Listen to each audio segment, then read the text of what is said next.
Hello, my name's John, and this is just a short video concerning a Suzuki Bandit diaphragm style fuel tap. My Suzuki Bandit is a 1200cc Mk1 1999, and the picture you can see at the moment is the tap having been removed. The two yellowy orangey things at the top are the fuel filters, the taller one being the on position, the lower but one being the reserve position, and then the small thing to the right of my thumb there is the actual fuel outlet. The big black knob is what sticks out from the side of the motorcycle, so you can adjust the position of the tap accordingly. Now, I've had lots and lots of fallings out with my Bandit over the years due to it filling up with fuel when I've left it standing for a certain length of time. Bit hard starting, difficult starting, and it's all boiled down to this good old fuel tap. Over time, the diaphragm section of the tap begins to fail. There's O-rings and what have you in there, and they do tend to tire. So that when you're leaving the bike, assuming that the diaphragm is doing its job and stopping fuel from flowing, it is still actually flowing.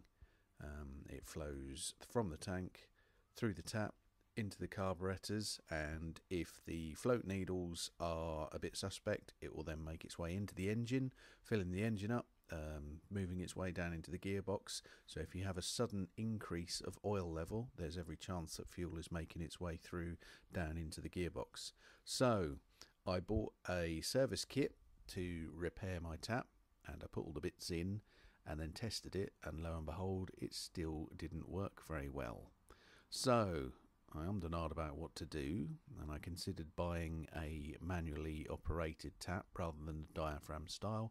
Couldn't really find anything that suitable, and then I found one little video online about converting your tap from diaphragm style to manual, and that's exactly what I've done. So I'm going to quickly talk it through. This is a bit rough and ready, this video, but hopefully it will give you a clue as to what to do. Before we go any further, I will say do it at your own risk. I'm not going to accept any responsibility for you being a bit of a knobhead and getting it wrong. Okay, so it's all at your risk. This is purely for your assistance. Watch it, make sure you understand it before you start going into your tap and then finding that you're out of your own depth. It's your responsibility to make sure you do this correctly. All right. So the main things that we need to do is we need to jam the diaphragm section of the tap so it's permanently shut, and then we need to take a small file to a section of the tap so that the tap can actually spin all the way around. As standard, there's a lug that means that it won't go all the way around. We need to remove that so that the black knob that you can see at the moment will go all the way around. Okay, and that is basically all we've got to do. So let's move on. The picture you can see now is the back of the tap with the diaphragm section removed. The tube on the left is the fuel outlet from the tap, and the circle, the hole right in the middle of the tap there, is where the fuel comes down through. Okay, we need to shut that off. So normally there's a diaphragm there, and as the engine starts, there's a vacuum created on this side of the tap. It pulls that away and allows fuel to flow. Okay, and then when you switch off, you lose your vacuum. A spring takes over, pushes the plunger back onto that seat where that hole is, and in theory stops your fuel flow. Okay, that's the thought behind it anyway. In the next picture, you can see the cap from the back of the fuel tap, and you can see that I've actually put two springs in it. I've got another spring from a multi-pack of springs I bought from like a pound shop or a cheap shop, let's say, over here in the UK. I'm sure you can find something of that nature, but that spring needs to be strong enough to hold that diaphragm shut, or the plunger shut, so that the seal sits against the body of the fuel tap and stops the fuel from flowing. So I found myself up a spring. There's actually two springs in that picture. The original inside, which was far too weak. That was the one in the new kit, and it was far too weak, and it wouldn't shut it off anyway, so it was rubbish.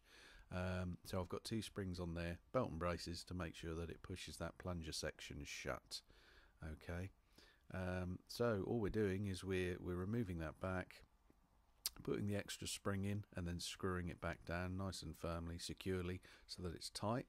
And then what we can do is move on to the next part. The next part of the job, in the next picture, is, if you look, you can see my thumb, and you can see I've crudely etched on the tap the word on.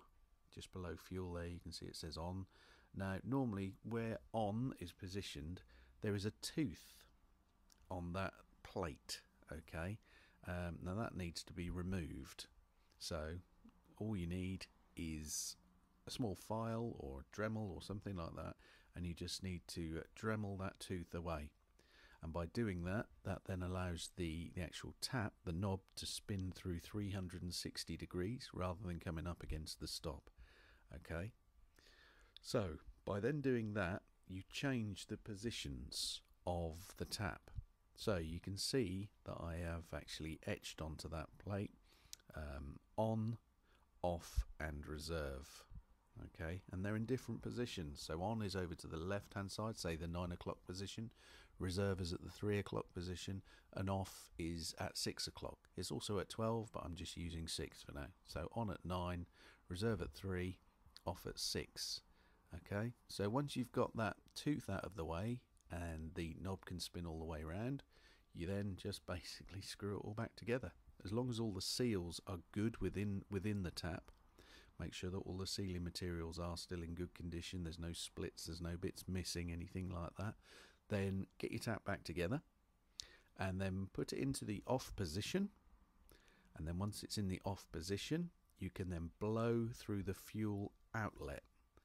I'll show you a picture of the fuel outlet.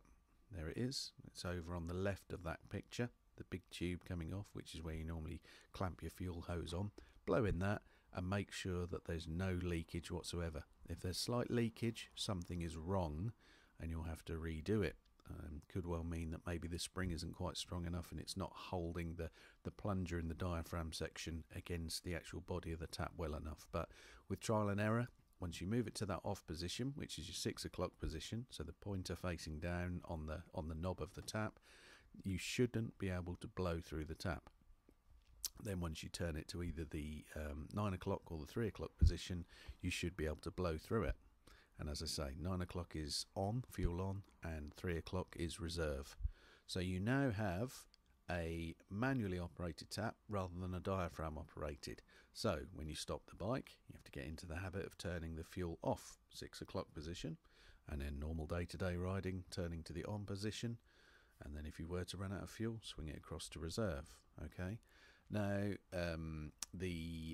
let's just talk about the hose that comes from the carburetors to the fuel tap. That's there to create the vacuum when it's a diaphragm style tap. We no longer need that, so we can remove that from the tap completely.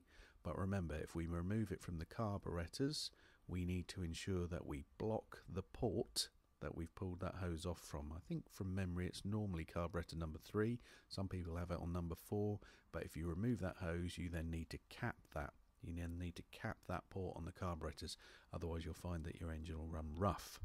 Okay, so make sure you do that. Yeah, that's really it. It is as simple as that. Get rid of the tooth on that plate.